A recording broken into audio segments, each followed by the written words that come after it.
Live from KSAT 12, the 6 o'clock news starts right now. The winds are shifting. Changes we've been talking about for the last several days are starting to happen as a cold front moves through South Texas and carrying with it the break from the heat we have been waiting for. Adam Caskey joins us right now with what is happening and what it could mean for us over the next several days. Adam. Yeah, you're going to be noticing the changes, and I know these fronts hit. You expect everything to change right away. It takes a little bit of time, and over the next several hours, these changes will be taking place. Let's first start with some of the radar activity out there. You see a boundary pushing southward. Behind that boundary actually is the biggest drop in humidity, and that's moving southward basically through the north part of San Antonio right now. This is over the past 2 hours. We had a few pop-up downpours in and around San Antonio, especially 410 on the north side of town, and then particularly along I-35 over the past hour. Lytle, Natalia, Devine area, that has since dissipated. Didn't last very long. Officially at the airport, 0.05 of an inch of rain in San Antonio. You look farther to the west and you see along what is the cold front now, just some widely separated downpours, previously Crystal City, around Carrizo Springs, and this action is all gradually coming to an end over the next just couple of hours. The wind is picking up. That's one change you'll notice right away. It's shifting northerly, and it's steady between about 10 to 20 miles per hour, and I am anticipating some wind gusts overnight and through the day tomorrow in excess of 30 miles per hour. So notice by 11 o'clock, gusting to 31. First thing tomorrow morning at the bus stop, it'll feel refreshing outside with a lack of humidity and some cooler temperatures, but it'll be breezy with those winds at times 30 to 35 miles per hour. Temperatures are going to take a dive as well. I'll let you know what to expect in the days ahead and talk about when the humidity is going to return coming right up.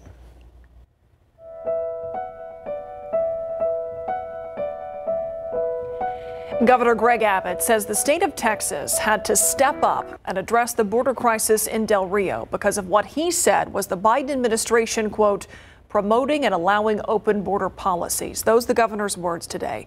Migrants, mainly Haitians, have been flooding to Del Rio seeking asylum in a wake at the presidential assassination and a massive earthquake in their home country. The federal government has brought hundreds of Homeland Security employees to Del Rio and has begun deporting migrants from a makeshift camp underneath the international bridge there. But Garrett Berger tells us the governor is pointing to the state's role as being key to stopping the flow.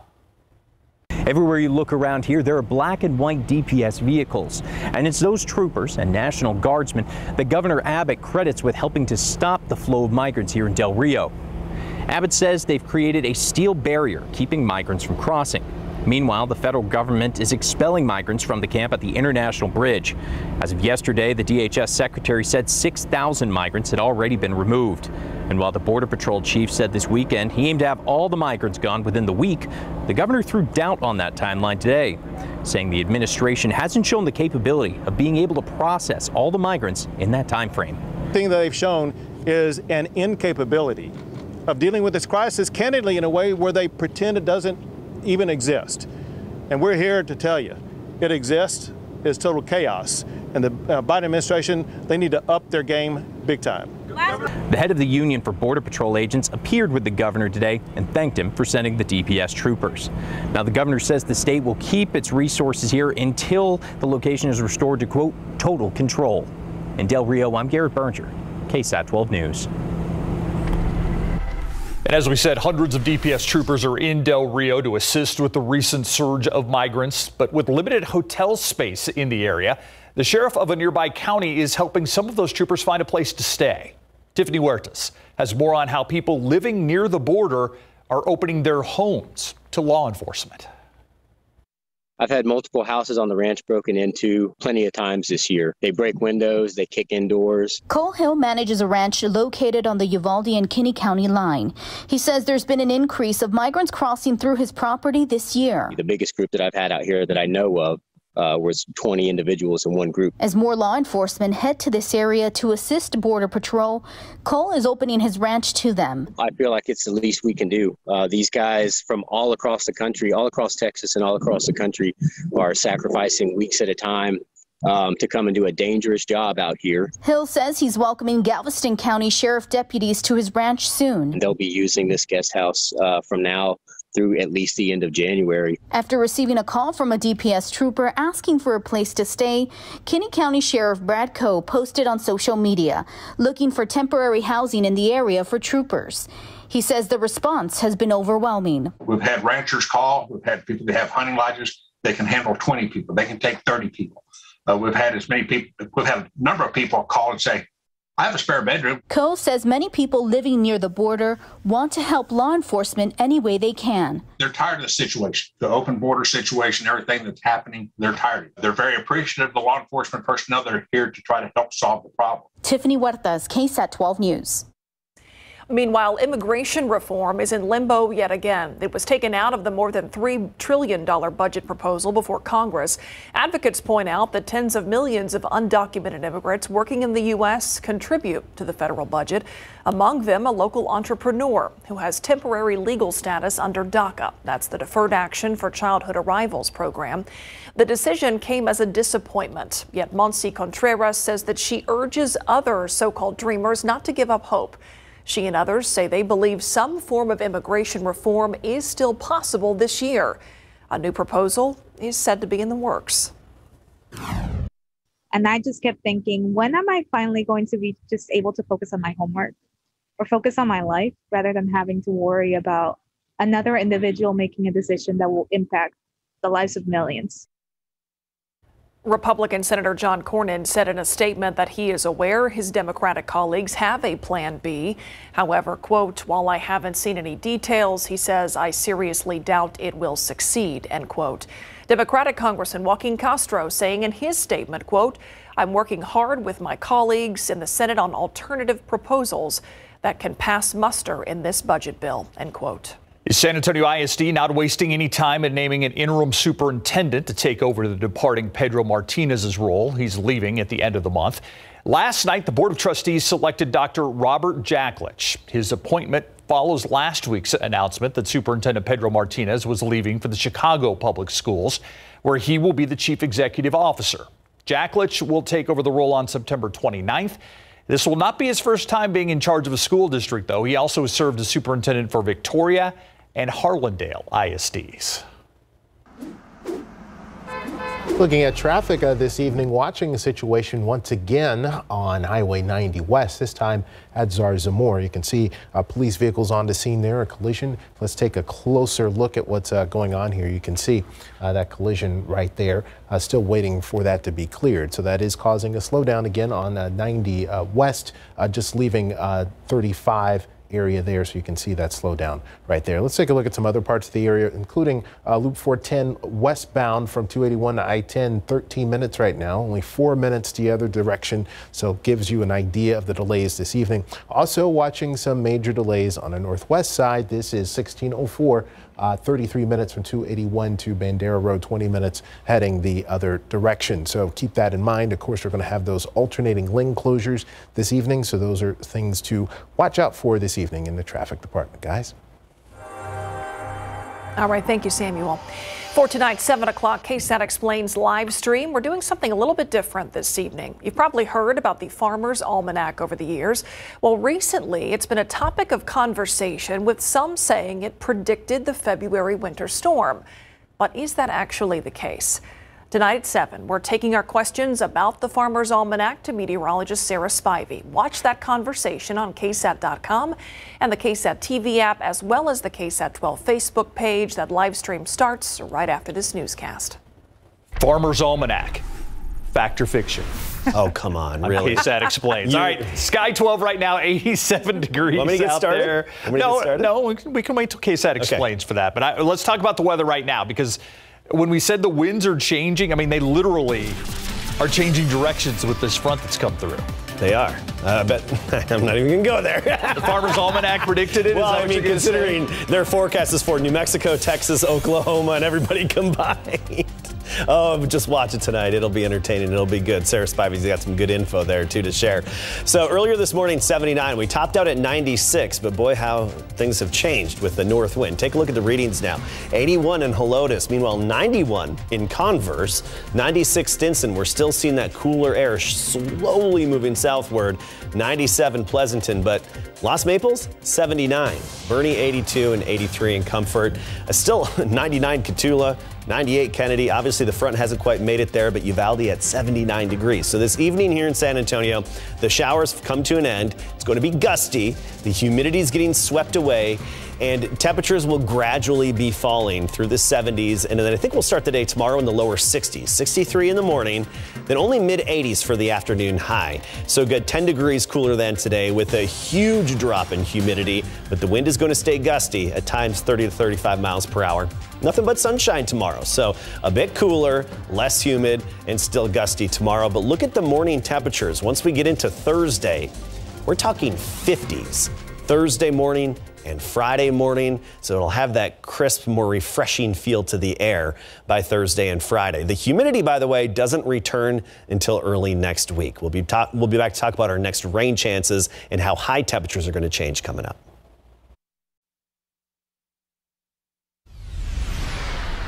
Just about time now for our first update from the city and the county on COVID-19. This week, the positivity rate continues to drop in our area. Yeah, and that is the big thing that we're looking at, obviously, is the positivity rate, the hospitalizations. All of those things seem to be trending in the right direction.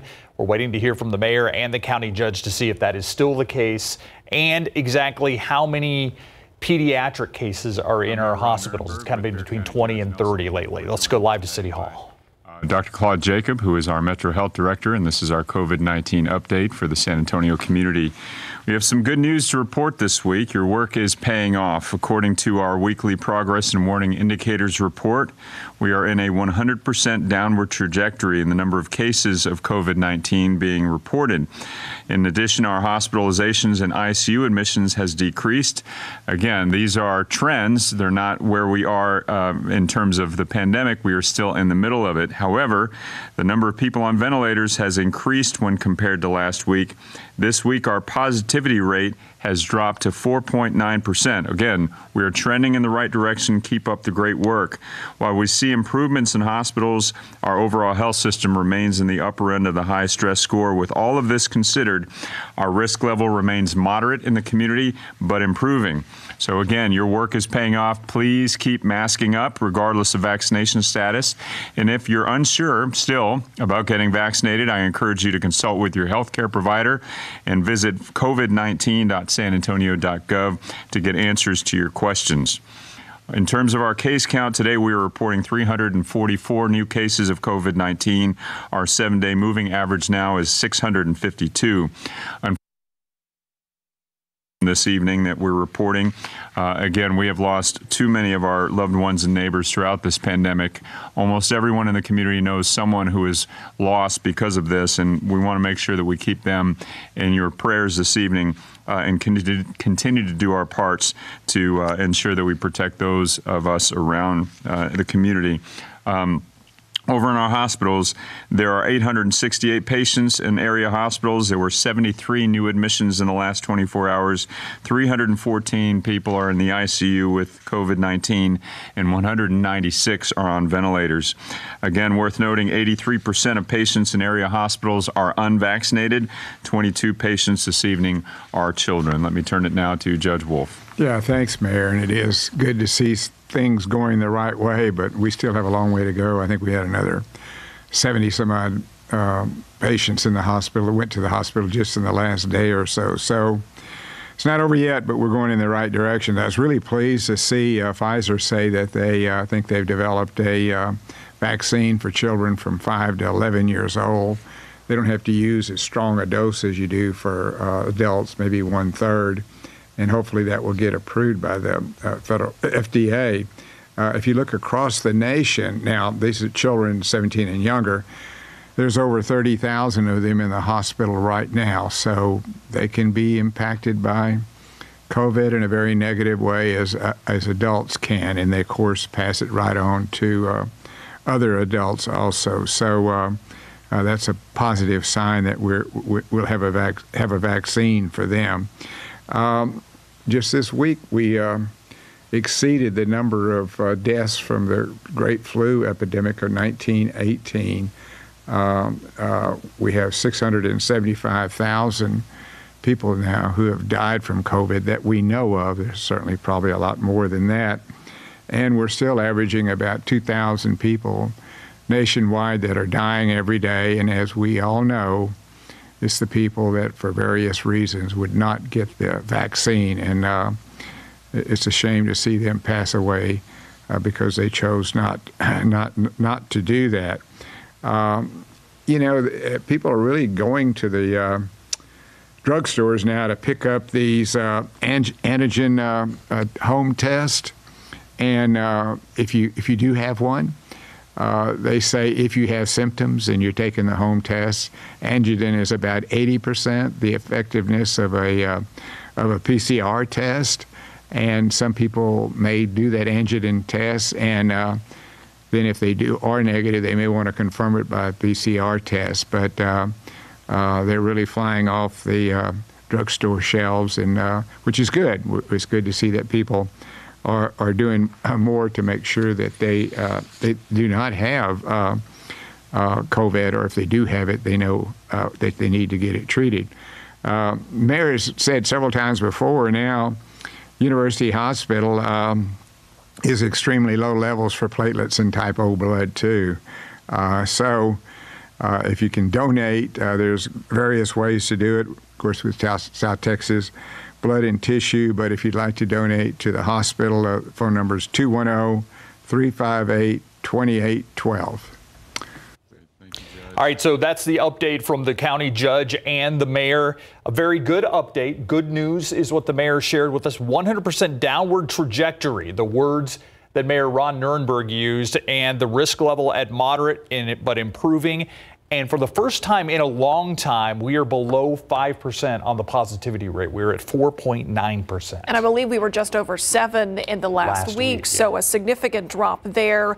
22 patients in the hospital are children. And Steve, as you mentioned earlier, that seemed to be the number of pediatric hospitalizations that really we've seen from week to week. So at least good news, we're not seeing really any significant increases in child hospitalizations. But overall, encouraging news. We have been here before, though. Yes. So the mayor saying, and the county judge, keep up the work. Yeah. All right, let's switch over to weather right now. And the fact we have a very welcome cool front. And I don't know, maybe it was a mental thing this morning, but I stepped out and I said, today just feels different. And this is way before the cold front even got here. I just was like, that was a today mental just thing. Feels different. I think you're just anticipating. I think I am. What's to come now tomorrow morning? Yes, and especially Thursday morning. We're looking at some cooler readings. We talked earlier that by Thursday and Friday mornings we'll be down in the 50s. Today we topped out at 96 degrees. The average high, by the way, 89, and we're actually going to be dipping below average both in terms of the morning temperature and the afternoon reading. Pleasanton still made it to 101. Gonzales 100 today. New Braunfels had a high of 96. Cotulla topped out at 104. Take a look at how our high temperatures change in the days ahead. Tomorrow, we're back down in the mid-80s for afternoon highs. So that's as hot as it'll get all day, about 86 tomorrow, upper 80s Thursday and Friday, then creeping into the lower 90s toward the end of the weekend. So we'll be baby stepping our way back up, but we're not looking at the triple-digit readings like we've had lately. Looking at the dew points, the wind's coming out of the north and the air is a lot drier upstream out of the north. So dew points are starting to fall off and they're dropping. Give it just a few more hours and you'll really notice the change outside in and around San Antonio. The changes will take a little bit longer farther south of town. But everybody by tomorrow morning will have dew points in the 30s and 40s. And the humidity is not going to come back until early next week. By Monday, that's when the humidity returns. So we're going to enjoy this for several days, which will lead to the cooler mornings. Starting tomorrow, 50s in the Hill Country, 57 Fredericksburg, 59 Kerrville, low to mid 60s for the most part elsewhere around San Antonio. We'll be 63 here in town, and then really just a lot of sunshine the rest of the week. Next chance of rain comes early next week when we could see a few thunderstorms Monday, Tuesday. Tomorrow will definitely feel different. Thanks, Adam. All right, turning to sports right now, and the UTSA Roadrunners have to be among the hottest teams in the country right now. They are, but they're about to face another hot team in the country, too, Memphis, who has an up-tempo style of offense. And how do the Roadrunners plan on handling that fast-paced team? They will tell us. And what is Sark's view of his Big 12 aspirations as far as a championship is concerned coming up?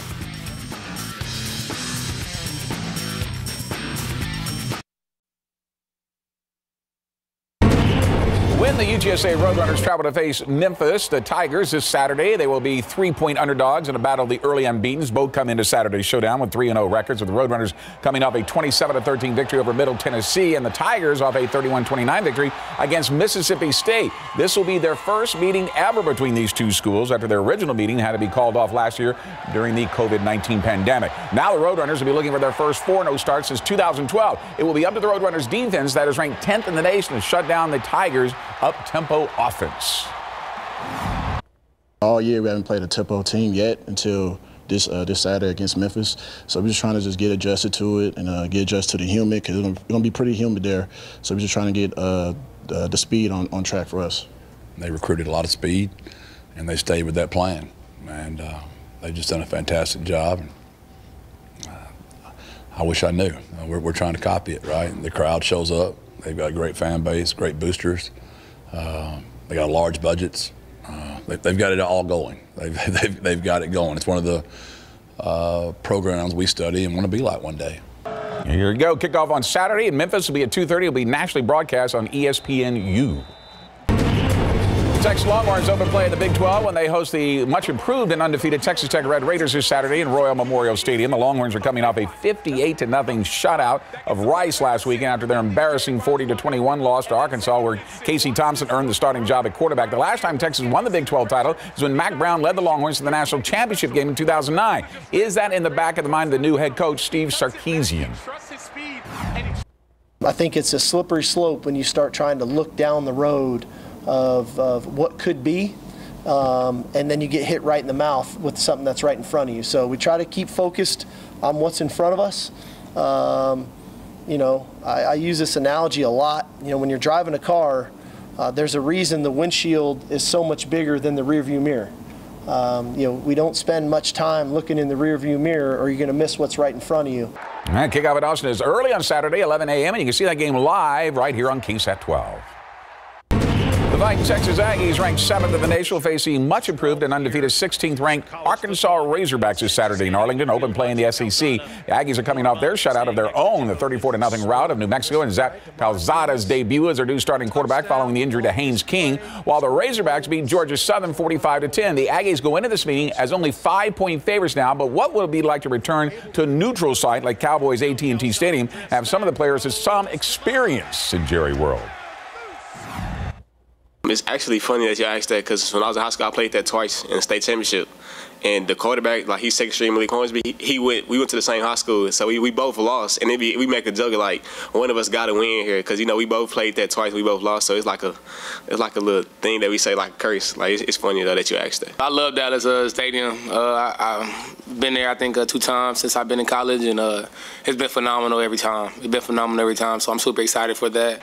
All right, the showdown between the Aggies and Arkansas will be nationally televised starting at 2:30 p.m. live from Jerry World. So they had the game in Kyle Field. Now they're moving it back to the neutral site and all the trappings that, of course, AT&T Stadium brings with it. Well, and you know, Jerry Jones, as a graduate of Arkansas, will likely be at that game. I think you can count on it, yes. Yeah. Thanks, Greg. Our Q&A with the head of CPS Energy up next.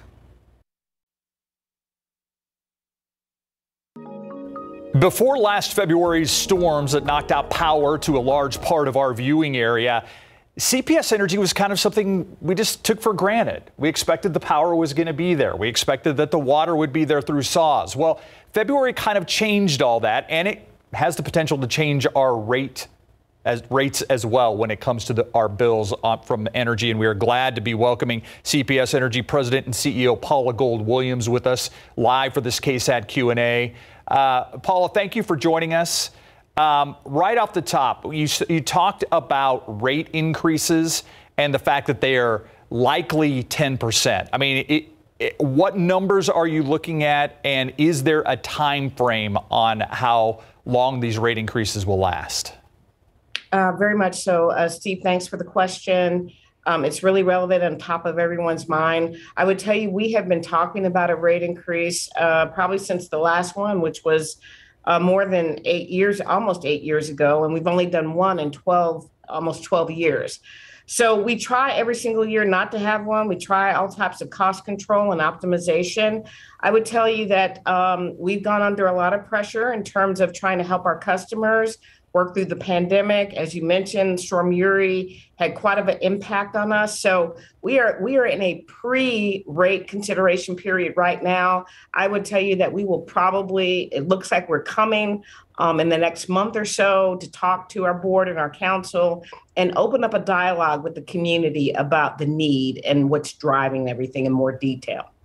You talked about how rate increases were discussed even years ago when the last one happened, but we know that in the aftermath of that storm, CPS Energy had to pay millions for energy when so much of the state did not have power. And of course, CPS Energy and you yourself have faced some criticism because of that. So with this rate increase and questions people have about what happened during that winter storm, what is your message to customers who are now faced with higher bills? Well, look, I would say that Storm Uri was a horrible experience for San Antonio and Texas. Millions of people lost power, and there were huge systemic failures across the state that happened to many, many people. And I am so sorry for those experiences. We were already having financial challenges. I mean, again, to go 8 years, I don't know of anything that has gone 8 years without a rate increase, but to do that and not to have a disconnect process since last March was pressure. Relative to the storm, the reliability crisis happened, and it was 10 times more extensive than what we had seen in 2011. We are fighting for the systemic failures to protect our customers from all the things that happened during that storm. And we are working on the improvements that we need to make. We did weatherize, but we're going to weatherize more because 70 hours is a much different experience.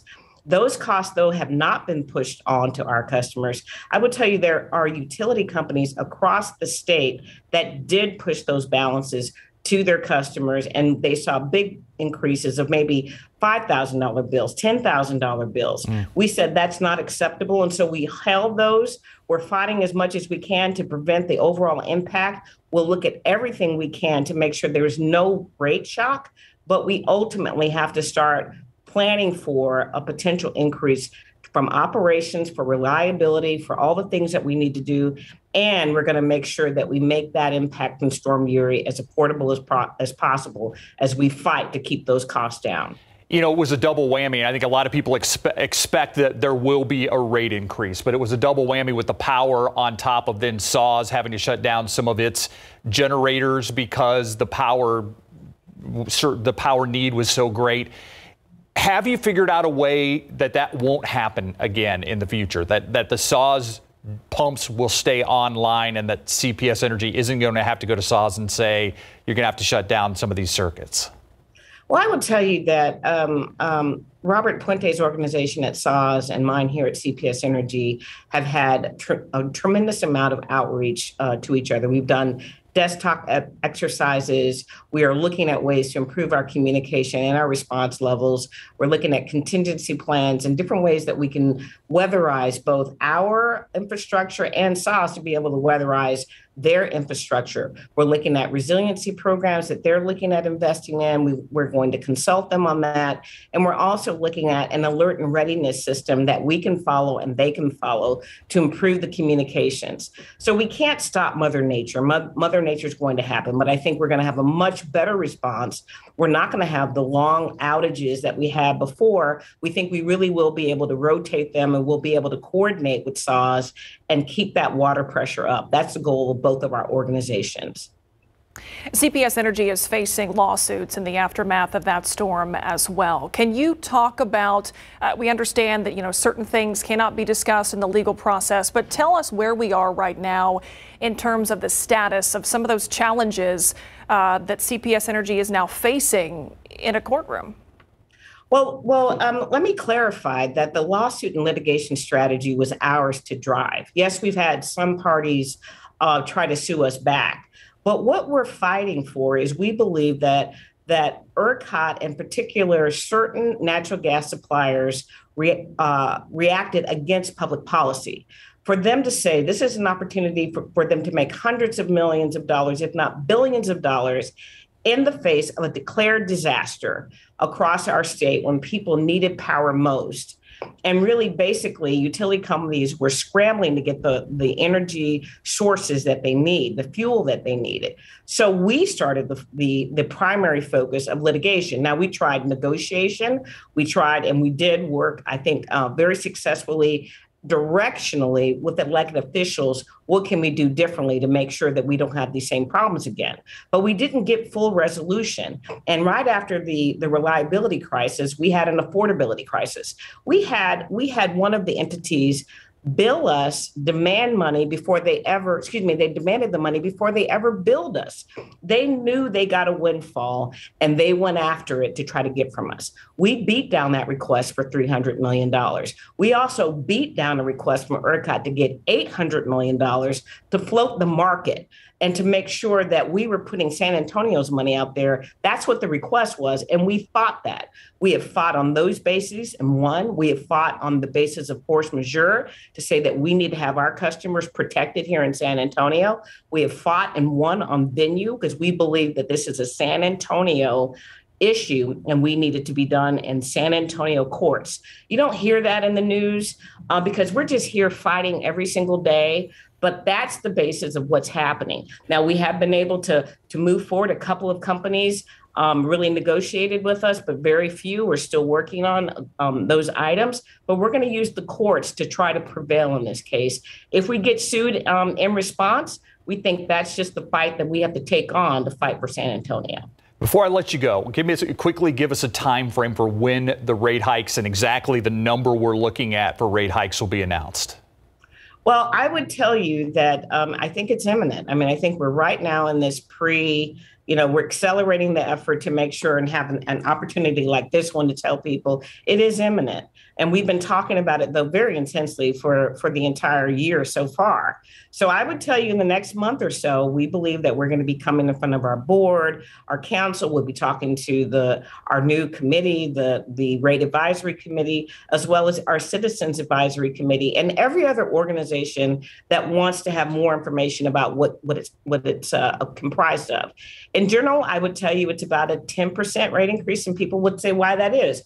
Every year you put it off when it could be a couple of percentage points, it just increases in mass. So since it's been 8 years and now we have this mounting pressure, yes, it's double digits, around a 10% increase. That means if you have an average every single month, an average, some months are higher and some are lower, but if your average is about $100 a month, then you're going to get about a $10 bill increase. If it's about $150, it's going to be about a $15 increase. Right. And we understand how important that is. We're not going to ask for one more penny than we need, and we continue to tighten our belts. We've saved over almost $900 million over these last 8 years, again, trying to keep the cost down low. But we're right at the pressure that we need to come forward, and we will come forward with more detail and more information. 8 years since an increase, but also a very costly weather emergency that we all lived through back in February. Paula Gold-Williams, President and CEO of CPS Energy, thanks for being here. Thank you, ma'am. We'll be right back.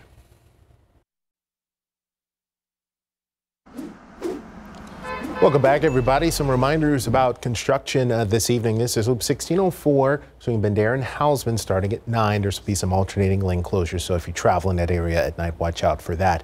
Things looking a little better than they did a little bit ago. 21 minutes between 281 and Bandera Road. Now let's go to Loop 410 West. There'll be some construction here between Marbach and Ingram Road, actually. That said Military, but it's actually Ingram now. That starts at 8 p.m. this evening. Things looking fine on TransGuide at the moment, guys. Thank you, Samuel. Live cam right now, 86 degrees out there, and I'm kind of looking forward to getting out and about after this newscast. Usually, I try to stay in the AC on our dinner break. Not so much today. You know, you're actually going to be able to open the windows at night and get some real fresh air in if you want in the nights ahead of us the rest of this week. Keep in mind, we've got some allergens in the air if you do that. 86 degrees right now, by 8 o'clock down to 80. Midnight will be in the mid-70s. Those rain chances are falling off. A few isolated showers out there this evening. They're pretty much coming to an end. We'll talk about what to expect behind this cold front, how much cooler it'll get coming up.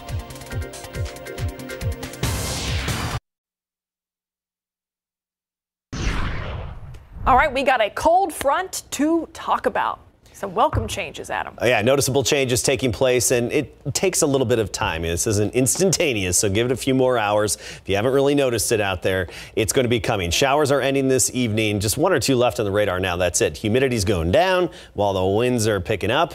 Cooler mornings ahead. That's going to be one of the most noticeable changes with this front, is a big impact to morning temperatures. All right, let's take a look at our radar over the past 5 hours, and we had some widely separated activity, a few downpours, even hitting parts of San Antonio, including the airport that picked up 0.05 of an inch of rain. And right now, one downpour on the Guadalupe-Gonzales County line. I don't expect that to last very long. Here's the big picture with this front.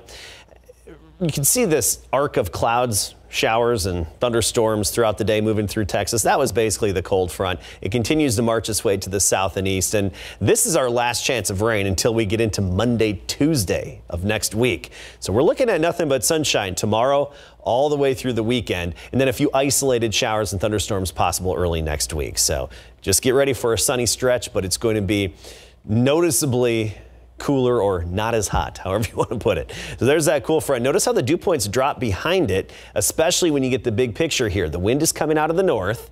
So up in North Texas, Abilene a dew point of 38, Dallas 45. That's where the wind is coming from. That's upstream. And that drier, less humid air will gradually be moving into town this evening and tonight. Temperatures behind the front this afternoon, 70s in Lubbock and Midland, Abilene 82, Dallas 84. Meanwhile, Laredo still 102, waiting on that front. Cotulla waiting on the front at 99. Pleasanton about to switch over now at 95 degrees.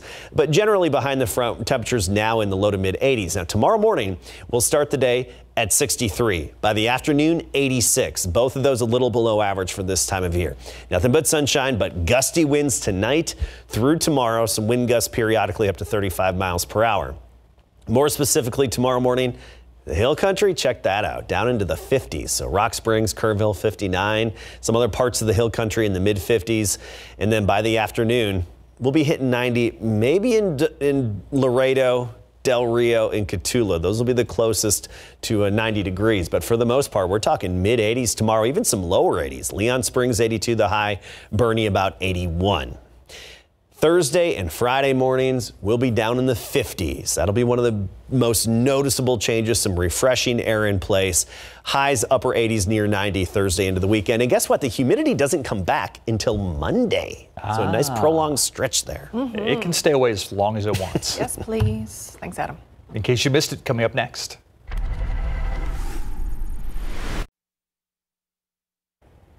Here's today's In Case You Missed It. Good morning. Thank you so much for starting your Tuesday with us. It is Tuesday, September 21st. The influx of Haitians follows the assassination of the impoverished country's president, as well as a massive earthquake. However, the U.S. is not welcoming these new migrants with open arms right now. Instead, as an impromptu camp under the international bridge swelled last week, the bridge was closed, and the government has begun expelling many of the migrants en masse. Just yesterday, the Department of Homeland Security Secretary held a news conference here in Del Rio, warning that a temporary extension in protections for Haitians no longer applies to new migrants. It was a shocking discovery here at the Granada Apartments that has now led to the search for a killer. A 31-year-old man found lying shot in the parking lot. That man, later identified as Santos Cedillo, died from his injury. An investigation into his death began and lasted into the early hours of Tuesday morning. San Antonio police investigating a shooting near John F. Kennedy High School. They say an innocent bystander was shot in the arm during a fight between two groups. The victim's injuries are not severe. He is expected to be okay. A man caught on camera trying to fake an alibi and get rid of evidence in a murder is now behind bars. San Antonio police say the recording was taken while the suspect, this man, 34-year-old Terrence Dwayne Reed, was alone in an interview room. The suspect, Reed, made several calls telling people to get rid of multiple firearms. He also called his girlfriend, asking her to lie to SAPD and say they were in South Padre together.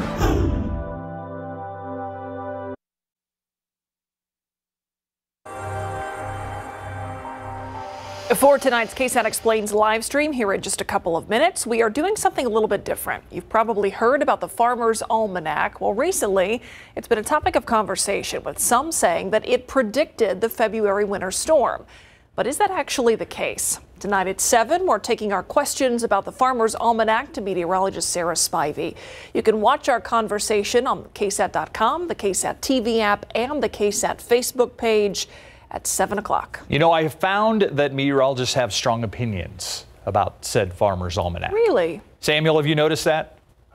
Too, and I've also noticed there's one thing it doesn't predict, and that's traffic. Ah, yes, there you go. This is 35 southbound in the Schertz area. There's some lane closures tonight on 35 southbound. Already seeing some delays there around FM 2252. Here's a quick look at TransGuide 35 at Space Center. That is looking better right now. Let's give you one more look somewhere. This is 90 at Zarzamora. Had a crash there earlier, Adam, but that has now cleared. Changeable skies. That's my favorite. Changeable skies. Well, obviously, that's every second of every day, meteorologically speaking. But I get it. There was a time when that's all people had, was the almanac. You know, it's all you had. Now we've got the Climate Prediction Center, much more information and actual data gathering and much more. Sarah's going to take it away from here in just a few minutes on KSAT.com. Like we said, strong opinions. Strong opinions. Strong thoughts.